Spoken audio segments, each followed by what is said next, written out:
Good afternoon and welcome. I'm Lisa Bebchik. I'm a partner here in New York in the Litigation and Enforcement Group and a proud co-chair of the Women's Forum here at the firm. We also have a special guest, Leslie Spencer, here with us today, who's co-chair of the Diversity Committee at the firm. On behalf of the firm and the Women's Forum, a warm welcome to everyone. This is such an amazing turnout in New York. And we're really excited for this special event to honor Women's History Month. A shout out to our DC office. We can't see them for some reason, but they are watching us here, and we're really excited they could join us. Boston hosted this event yesterday, and we've had tremendous feedback, so it's really made me excited to present this today. We're thrilled to welcome the author Tina Cassidy, who will share with us the story of how women won the right to vote in this country, and it's detailed in her book that you all received walking in. And Tina will stay after the event to sign everybody's copies. It's amazing. She will actually stay to sign everybody's copies, so that's very generous of her. Before delving in, just a few details about Tina. She's a former journalist who spent most of her career at the Boston Globe, covering business, fashion, and politics. She's currently the Executive Vice President and Chief Content Officer at Ink House, which is a national public relations and digital marketing agency. In addition to her recent book, she's also the author of Birth, The Surprising History of How We Are Born, which I definitely want to read, and Jackie After O, One Remarkable Year When Jacqueline Kennedy Onassis Defied Expectations and Rediscovered Her Dreams. When not writing, Tina volunteers for female candidates, promotes the passage of equal rights amendments, and serves on the board of the New England Center for Investigative Reporting. So now back to why she is here with us today. Nearly a century after the 19th Amendment was ratified in 1920, which granted women the right to vote, so few of us know how this campaign was won or the legal strategy behind it. Tina will share why this passed as prologue and how we're still fighting many of the same battles, just in different ways. She'll also do a short reading from her book. So Tina, a warm welcome to you.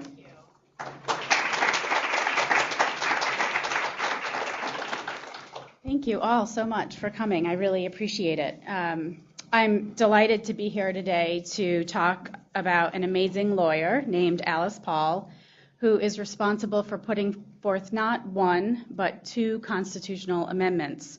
The 19th Amendment, which granted women the vote, and the Equal Rights Amendment, which was passed by Congress but has not yet been ratified. We're one state short, and we'll talk more about that today. But Paul was a brilliant woman who mixed legal and public relations strategies to win the right to vote for half of the U.S. population. And she was later responsible for hundreds of pieces of federal legislation to advance the rights of women. Well, my book is obviously a historical narrative of how Alice Paul fought President Woodrow Wilson and won the vote. The parallels between the century-old story and what's happening today are what compel me the most, reflecting contemporary issues about patriotism, racism, what's the right way to protest, how slow the pace of change can be, whether the women's movement can be divided and still be successful, and how to right the wrongs of inequality. First, a little background about this story. I owe this book to a trending hashtag, which was Women's Equality Day. That marks the day in August when the 19th Amendment was ratified in 1920.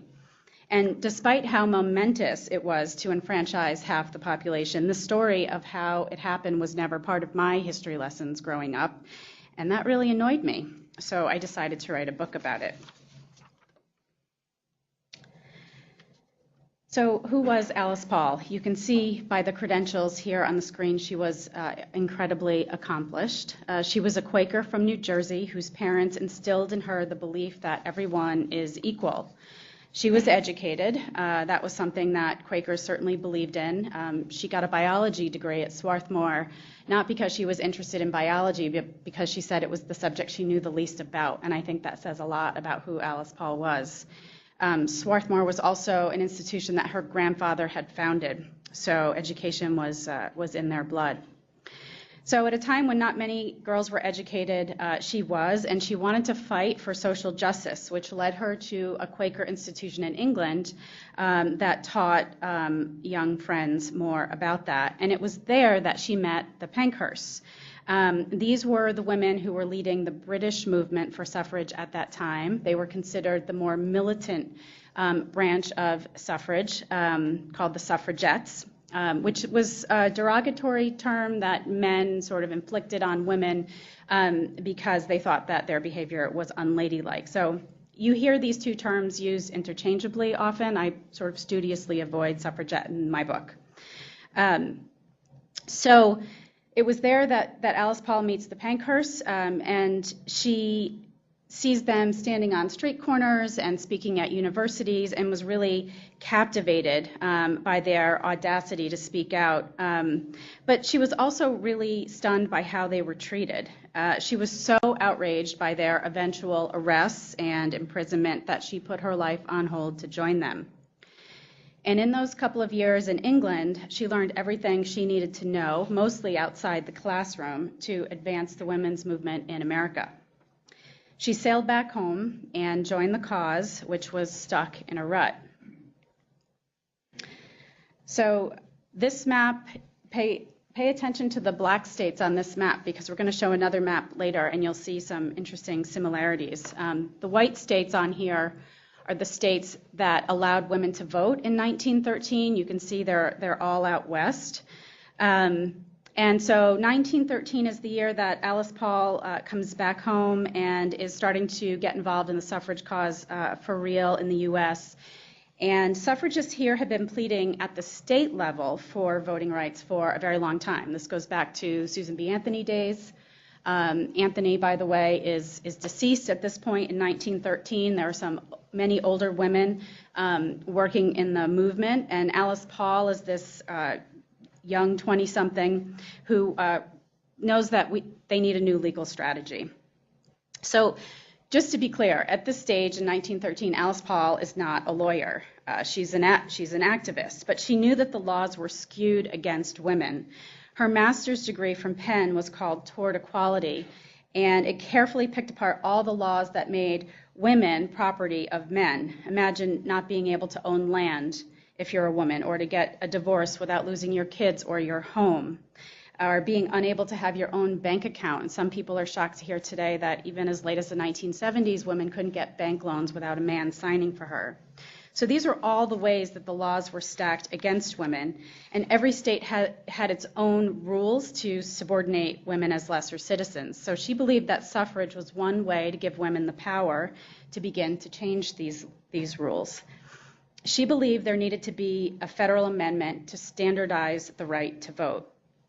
The old school suffragists, as I mentioned, didn't believe the federal government would ever go for that, and many of the suffragists were sort of in it for themselves, thinking, well, if I can just get this approved in my state, it'll all be fine.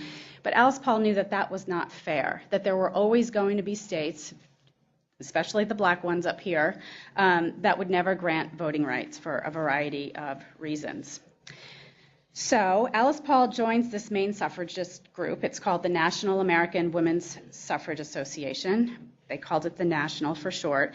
But it wasn't long before she convinced them to let her organize something that had never been done before in America, which was to organize the first ever Women's March.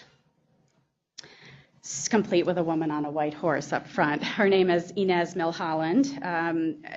Inez was chosen by Alice Paul because there were many prejudices against the women's movement, including this idea that they were all, older and unattractive and, sort of not marriage material, all of these terrible stereotypes. And so Alice Paul knew that she had a PR problem and had to kind of rebrand what the women's movement looked like. And so that's why Inez Milholland was there. So this event, which Alice Paul organized in less than 2 months, it was shocking to imagine something on this scale, about 8,000 people in the days before email. There were very few telephones. She planned off this massive event the day before Woodrow Wilson's inauguration. So Wilson was the first president to be elected from the South since Reconstruction. So there were a lot of men up from the South who were very excited about this. And this caused a lot of concern about racial issues. Alice Paul had invited black women to participate in the march with her. Again, she believed that everybody was equal. But lots of people were concerned that there could be a potential race riot, and there were many women included in the march who were concerned about an integrated march. They just did not want them there. So this event really revealed deep divisions, not just between Paul and the National American in terms of having different strategies, but about racial issues as well. So one of the main parallels between the women's movement then, as it is today, is that it was divided. I'm going to read a quick passage from my book that kind of talks about how some of these issues came out during the march. The college section featured 1,000 females in their academic robes, Paul among them, too humble to march up front with the national leadership. They were holding banners from Swarthmore, Bryn Mawr, Vassar, Wellesley, Smith, Goucher, George Washington, Radcliffe, Michigan, Cornell. Howard, a historically black college, also represented with a contingent of nearly 40 women of color. Most of them were members of the Delta Sigma Theta sorority founded just the month before for the explicit purpose of joining this march. Women of color also marched within the labor section, portraying massive wage inequality. The toll of women helps to make the nation rich, one banner explained. A float carried dirty, disheveled women and children bending over sewing machines. Paul deliberately arranged the 39 non-suffrage states behind this group in alphabetical order, beginning with Alabama and ending with Wisconsin. In the middle of this lineup was the Illinois contingent. And in the middle of the Illinois contingent jumped Ida B. Wells. She was a prominent African-American journalist who years before had exposed the widespread horror of lynching and had sued the railroad successfully for not allowing her in the women's car. She had also helped found the National Association for the Advancement of Colored People in 1909. While the march was a shocking and radical act, the likes of which had never occurred in America before, racially integrating the procession was even more so, and it almost did not happen. Earlier in the day, when the Illinois women lined up for the practice drill, their leader, Grace Wilbur Trout, saw Wells and questioned whether she should be there. Her racist comment shocked the group, sending a buzz through the crowd. Some were so embarrassed they were speechless. Trout explained herself by saying, quote, "Many of the Eastern and Southern women have greatly resented the fact that there are to be colored women in the delegations. Some have even gone so far as to say they will not march if Negro women are allowed to take part."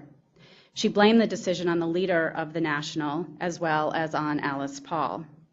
Trout looked around for approval and found some. But another suffragist, Virginia Brooks, came to the defense of Wells. Quote, "We've come here to march for equal rights," Brooks said, adding that, quote, "if the women of other states lack moral courage, we should show that we are not afraid of public opinion." Wells was deeply hurt by Trout's remarks and let slip 2 large tears from beneath her veil. Quote, "If the Illinois women do not take a stand now in this great Democratic parade, the colored women are lost," Wells said before storming off. At some point after the procession began, Wells jumped back into the Illinois delegation to march in her rightful place, while black women also marched with the Delaware, New York, West Virginia, and Michigan sections. There was one group, however, that was segregated in the back.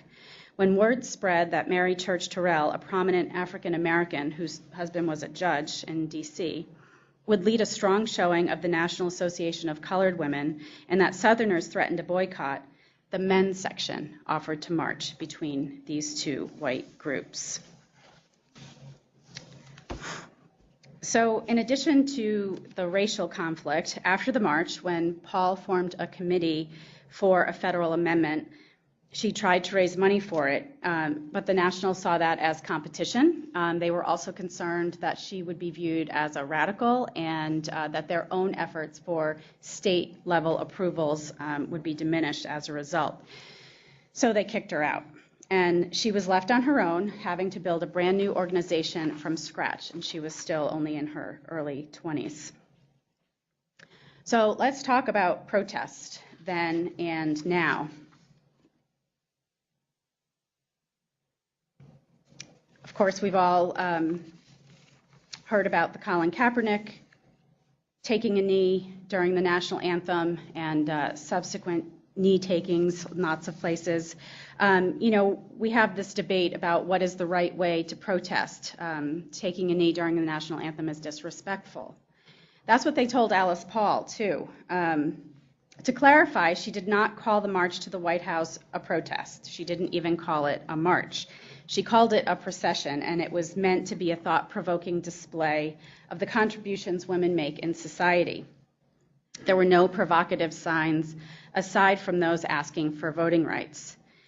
But guess what? It did not matter what form their protest took. The administration and their supporters were really outraged not about how the women were protesting, but about what they were demanding, which was voting rights.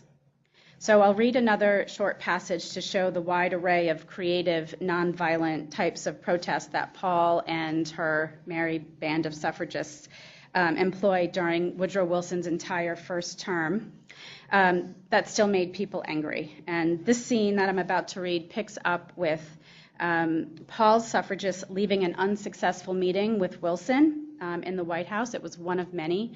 One really interesting thing to note is that at this time in history, there was an open door policy in the White House. You could literally walk through the door and say, I'd like to speak with the president, and you could go in and do that. He ended up changing that policy because he had a lot of women knocking on his door who were quite unhappy and taking up a lot of his time.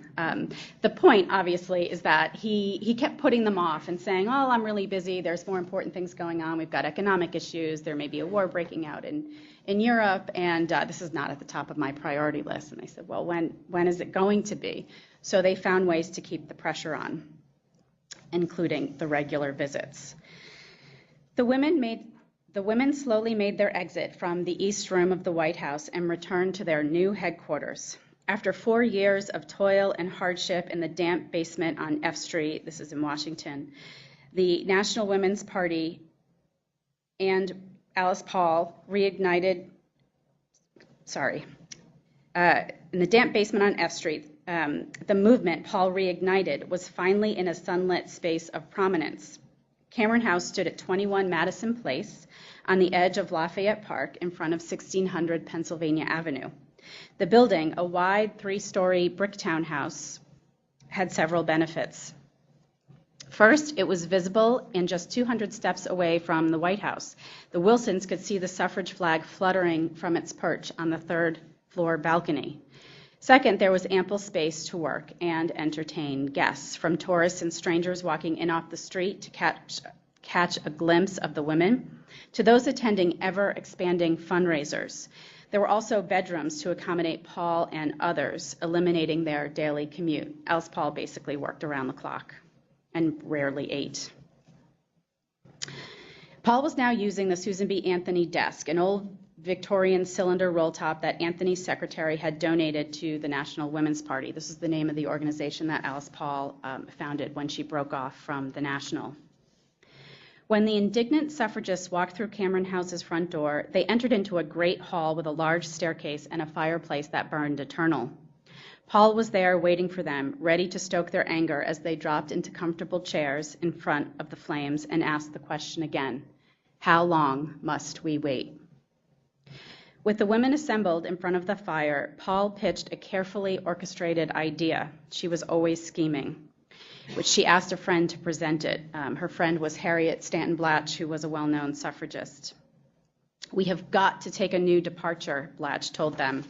We have got to bring to the president, day by day, week in, week out, the idea that great numbers of women want to be free, will be free, and we need him to know what he's going to do about it. We need to have a silent vigil in front of the White House until his inauguration in March.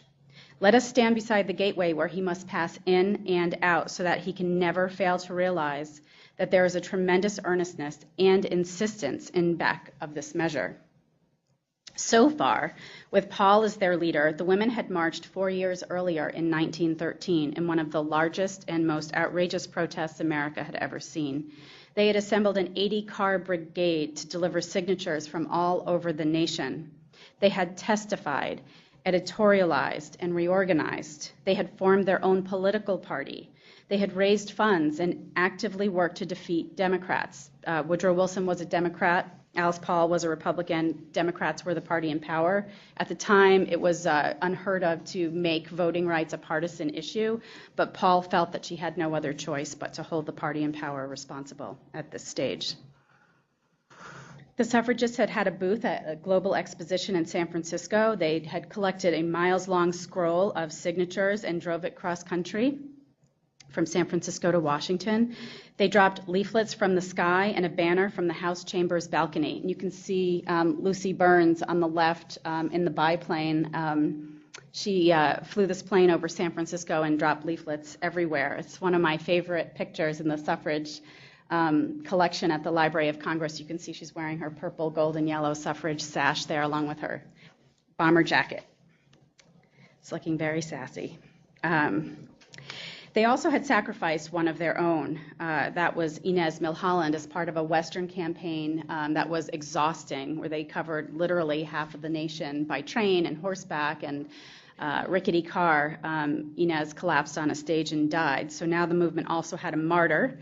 And she, her likeness was used on many sort of propaganda materials as well. People were very sympathetic about it.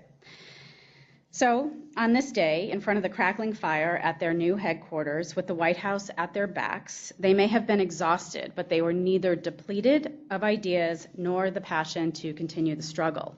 They listened as Blatch offered a new form of protest, as if there were any more. It's amazing they kept coming up with new ideas. In America, pickets had become a common Union tactic, typically ending in violence. But suffragists had been employing the practice as well. Blatch had used pickets in her Votes for Women campaign with the New York legislature in 1912.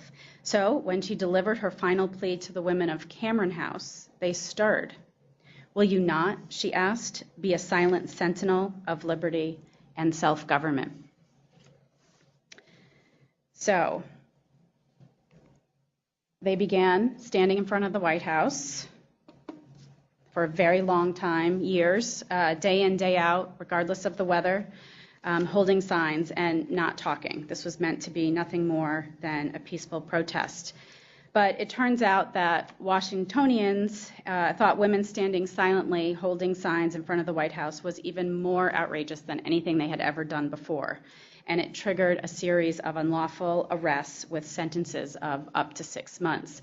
One really interesting thing to note here, too, just as it relates to security, the president would walk in and out of the front gates of the White House, sometimes escorted, sometimes not. Sometimes he or his wife would drive in and out of that gate as well, and he would tip his hat to the suffragists sarcastically. And I don't think they smiled back. So Alice Paul used the arrests and that injustice to her advantage. I mean, these women had permits. They had every right to be there. They were not blocking traffic.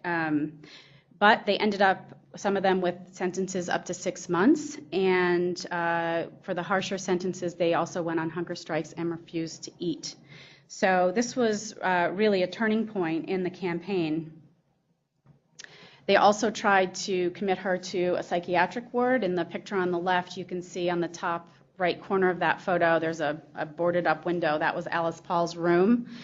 They had a maintenance man come and close off the window so that she couldn't see out and no one could see in, but her friends would come and sing songs beneath the window so that she knew that they were there. So Alice Paul's the ringleader. They tried to prove she's insane, but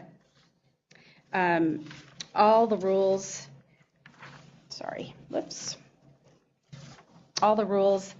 that kept women from advancing stayed at the forefront in the media, and the message for this need for a federal amendment continued to be heard and sympathy built.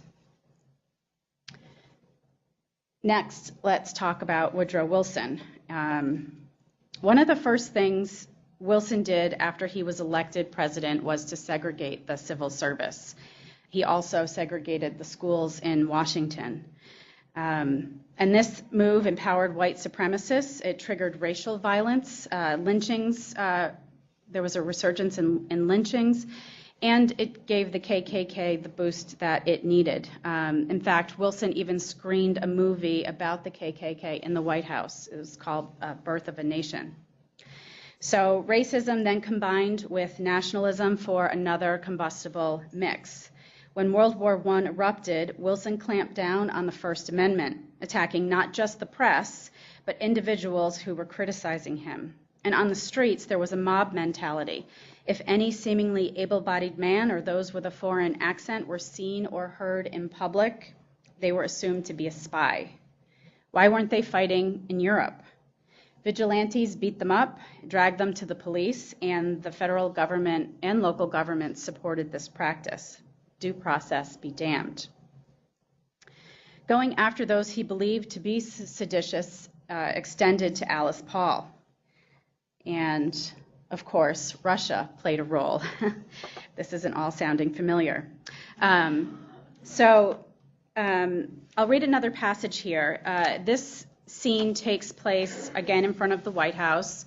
There are dignitaries coming in from all over the world to talk to Wilson about what the U.S. strategy is going to be with the war.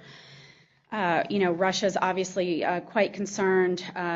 Their troops are being decimated in the war. And interestingly, it's worth to note that Russian women actually were able to vote. So the American suffragists were outraged by this idea. It brought home many of these issues around democracy. We're sending troops abroad to fight for democracy, but yet do we really have democracy at home? So the women decide to protest outside the White House at precisely the time that the Russian envoys were coming to speak to Wilson. So the next day, a car dropped off Lucy Burns, Dora Lewis, and their heavy cargo in front of the White House about an hour before the Russians were expected to meet with Woodrow Wilson at 12:30. The women unfurled their 10-foot hand-stenciled cloth sign stretched between two wooden posts, shuffled into position, and straightened the banner between them. The crowd, many of them on their lunch hour, slowed to read the wordy message, which is what you see right here. It's one of the most epic banners ever. There's a lot of words there, right? I won't read it now. As pedestrians processed the words, some scribbled to transcribe the banner, and the situation grew tense. To attack the president so directly in front of diplomatic guests was an unprecedented outrage, not only for those witnessing the protest from inside the White House, but for many who saw it happening on the street. Murmurs rippled through the crowd, and cars stopped to take in the scene. The Russians, arriving by motorcade, passed quickly through the gate, but with enough time to see the sign. Bystanders, men and women alike, were enraged that the delegation had seen the protest. "Take down that banner or I'm through with women's suffrage for life," one man screamed at Burns. Lewis argued with the man as he stormed off and ignored her.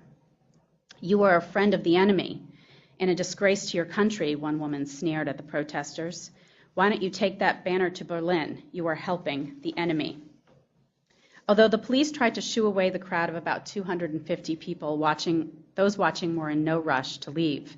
Even Burns and Lewis stayed a few minutes longer, perhaps hoping to be arrested. When it was clear the trouble had passed, the suffragists walked calmly back to headquarters. Meanwhile, bystanders gathered around the attackers to shake their heads and congratulate them as the media closed in for interviews.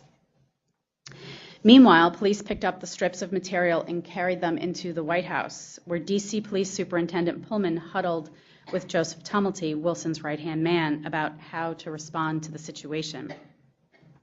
The Wilsons were angry. Edith, who was Wilson's second wife, his first wife died while he was in his first term, she was especially indignant that these women were causing a scene and embarrassing her already emotionally wrought and exhausted husband.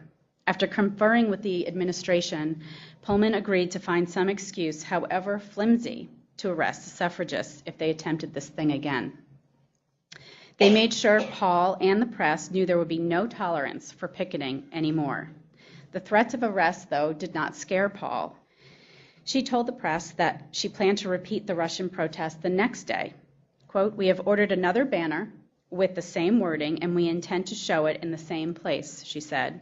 Sure enough, within 24 hours, a new batch of silent sentinels were back at their posts, carrying signs. "We demand democracy and self-government in our own land," one sign read. And another, "Mr. President, what will you do for woman suffrage?" So, the past is indeed prologue. We have so much to learn from the suffrage movement. For example, when we're fighting for democratic ideals, we need to include everyone, or else we're really not fighting for democracy, are we? We're only fighting for some people. Change is hard, and it can take a really long time. The first women's suffrage convention at Seneca Falls was in 1848, so it would be another 72 years before women could vote. And even then, not all women. Black women and black men faced disenfranchisement through poll taxes and literacy tests. And the federal government did not recognize Native Americans as citizens until 1924, so they couldn't vote either. Those of Asian descent could not become citizens and vote until 1952. And the Voting Rights Act, passed in 1965, was meant to address all of these barriers to voting, and yet voter suppression continues. So there's always more work to do to make our union more perfect. Alice Paul knew this, and in fact, her work did not end when the 19th Amendment was ratified in 1920. She went on to earn a law degree from Washington College of Law in 1922. That became American University, and later a master's and a doctorate from American. And in 1923, she wrote the Equal Rights Amendment, which passed Congress in 1972, but was never fully ratified by the necessary 38 states. However, in the last 18 months, Illinois and Nevada have ratified the ERA, becoming the 36th and 37th states to do so. And last month, Virginia came very close to becoming the final 38th. It was passed in the Senate, and there were enough votes in the House, but the Speaker of the House there would not let the vote come to the floor.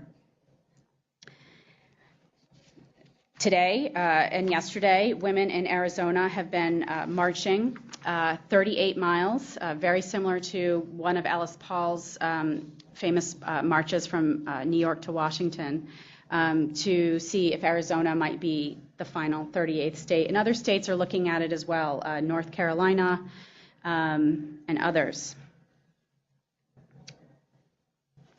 The yellow states that you see here are the states that have not ratified the Equal Rights Amendment. And doesn't it look awfully like the suffrage map from 1913 with the same states that would not allow women to vote? So, I think there's always work to be done. And as Alice Paul said, carry the banner always.